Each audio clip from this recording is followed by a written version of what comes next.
Let's talk about the difference between a quadcopter aircraft and a fixed-wing aircraft. Now, the difference is obvious, of course, but the flight characteristics are completely different. For a fixed-wing aircraft, there are a couple of things that you have to keep in mind. One, you have to maintain a flight speed in order to provide enough lift for that aircraft to stay aloft. Now, that's done in two different ways. One is you rely on the motor to provide enough propulsion to push you forward. Two, you rely on that propulsion pushing forward to provide enough lift to keep that aircraft aloft. Now, with a helicopter or a quadcopter, it's completely different. With a quadcopter, what you're relying on is the movement of the blades in order to keep that aircraft aloft. Now, unlike a fixed-wing aircraft, as to where you're scooting along, you can kill the engine and remain aloft due to the glide slope. With a quadcopter, it's completely different because you are 100% reliant on these motors and these propellers to provide you the lift that you need to stay aloft at all times.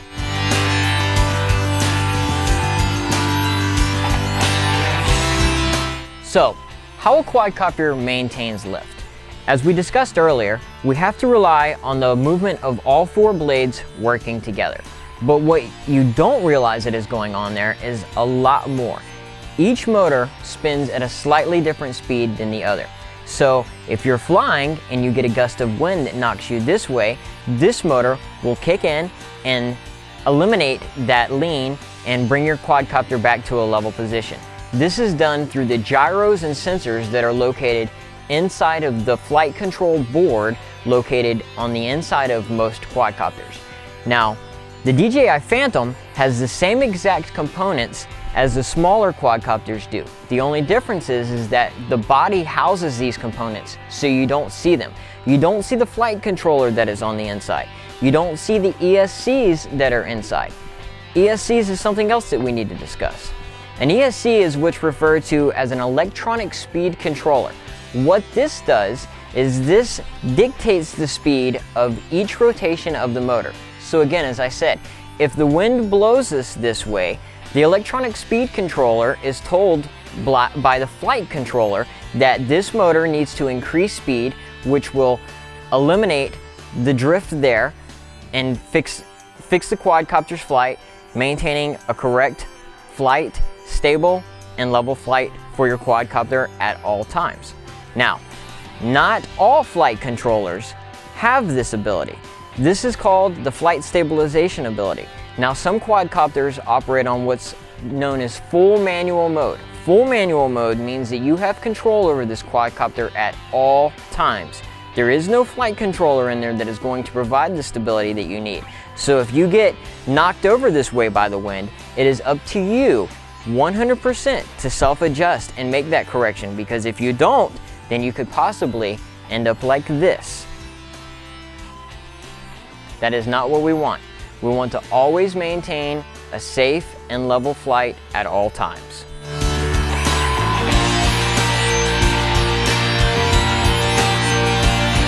So we've discussed multi-rotors and we've discussed flying wings. Now let's discuss the high wings. A high wing is going to fly completely different than a standard wing. The reason for this is because the high wing, it operates and performs completely different than a standard flying wing would. Now, it still relies on the push of the motor or the pull of the motor depending on where your motor is located. But you have a lot more control surfaces on a plane like this versus a flying wing. A flying wing has essentially two control surfaces, which are the ailerons and the elevons, which work together, known as ailerons. Where a flying wing, on the other hand, or a fixed wing, a high wing aircraft, relies on several different functions, almost just like a standard aircraft would. You have ailerons here, you have the rudder, and you have the elevator. Now, these three components working together provides the aircraft with just the right amount of lift that it needs in order to maintain a stable and level flight at all times. So what we do is we take all of the components, we put them together, we go out, we test, and we make sure that our aircraft are flying at the performance and the level in which we want them to fly at all times. Once we have achieved that, then we can use this model as a regular model that we go out and fly in the field with.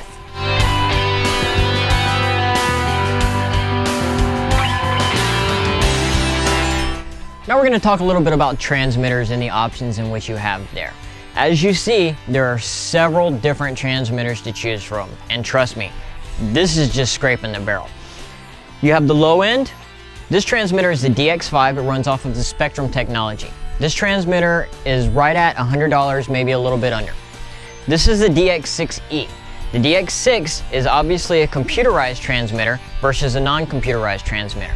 What you get out of the difference between the two is that this transmitter allows you to store up to 20 models, as to where this transmitter doesn't allow you to store any models. This transmitter is digital, so you have the option of going in and digitally setting your trims. This transmitter, you do not have that option. Now, if we skip ahead from the middle line to the higher end, the Taranis. The Taranis is one of the most sought after transmitters today on the market. They're almost impossible to find, they're so sought after. Why are they so sought after? Is because this transmitter has up to a 64 channel capability. Now, if you were to find another transmitter along those lines on the market, that transmitter would run you anywhere between $4,000 and $6,000 because we pay per channel. This is a DX5. The DX5 operates off of 5 channels. Again, the Taranis has up to 64 channels. There is a massive channel separation there. Not only is there a massive amount of channel separations, but there is a massive amount of function separation. Non-computerized transmitters versus a computerized transmitter is almost black and white. A computerized transmitter will let you go in and digitally enhance and change almost every single setting within that transmitter. From the way that the controls move to the way that each switch operates. If you want to switch to reverse, left and right versus up and down, you can set that in these transmitters. This transmitter, you can only change the direction. So you can change up and down to down and up. And that is essentially your limitations of a transmitter like this. The higher that you upgrade and the transmitter that you go, the more options in which you will occur. Now, as you'll notice, each transmitter's antenna is pointed to the side as opposed to pointing straight out like this. Why do we do that? We do that because the signal that these transmitters send out is almost like a concave. It comes out to a big circle and then it dips back in at the top. So if your transmitter is pointing up like that, you have a very, very strong possibility of coming back into that empty flow on that transmitter signal right there. So if it's turned to the side like that, you don't have that option. You're picking up on those big round edges on which that signal is coming up there, and that empty gap is coming in right here where we don't need it. And that is why every single transmitter should always be turned to the side like that. If you see a transmitter that is not turned to the side like that on 2.4, they're operating it incorrectly. Now, some transmitters have the option to upgrade and to change packs. Now, how we do that is there's called what's a PPM signal right there. We plug in right there, and what that does essentially is it overrides the 2.4 signal that is being sent out of this antenna and changes that signal to whatever hertz or frequency in which you plug in right there. 9 times out of 10, a reason for somebody to use one of these ports is because we're using what's called an LRS, or a long-range system. What a long-range system does is it takes the limitations of the 2.4 system away. So with a standard 2.4 system, you operate at 3/4 of a mile, and that is about the maximum amount of range that you're going to get out of a standard transmitter like that. You take that and you put on one of the upgraded LRS systems, and you're no longer running on 2.4, you're running on 433 gigahertz, which is a large difference between gigahertz and megahertz. Now, if you know anything about radio frequency, you know that 433 is a ham radio frequency.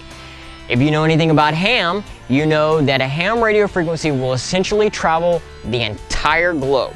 So when we're asked what are our limitations on our flight, that is our essential limitation. We are limited by the amount of battery life that we have in these copters or our airplanes. So if we have a 3-day life on this quadcopter, we could essentially fly for 3 days without ever losing signal.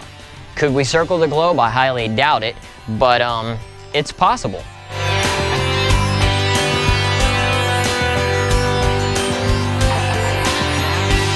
Let's talk a little bit about long-range systems. Now, as I mentioned earlier, this is a DragonLink. DragonLink operates off of 433 as opposed to 2.4. Now, the 2.4 and the 433, there is a massive separation. 433 offers us the ability to essentially circumference the globe, as to where 2.4 only gives us about 3/4 of a mile range. So let's take a look at how easy it is to change from 2.4 into 1.3. Pick up your Taranis, use your PPM plug right here, slide your component on, snap it into the back, power your system, and you are good to go. You are no longer operating on 2.4, and now you are operating on 433. It's as simple as that.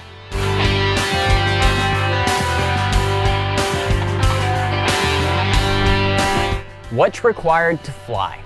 What's required to fly is actually pretty simple. You have your basic transmitter, you have your quadcopter, you have your battery, and your battery chargers. Now, the DJI Phantom comes with its own charger. It's a proprietary charger along with most of the other DJI Phantom stuff. So you have your battery here, your battery charger simply opens up, plug it in, power it up, and you have a charge indicator light here. So when you have a full charge, your indicator will light up green and you'll be done. As opposed to a more expensive and more advanced charger like this. Now, the DJI Phantom charger only allows you to charge one battery at a time.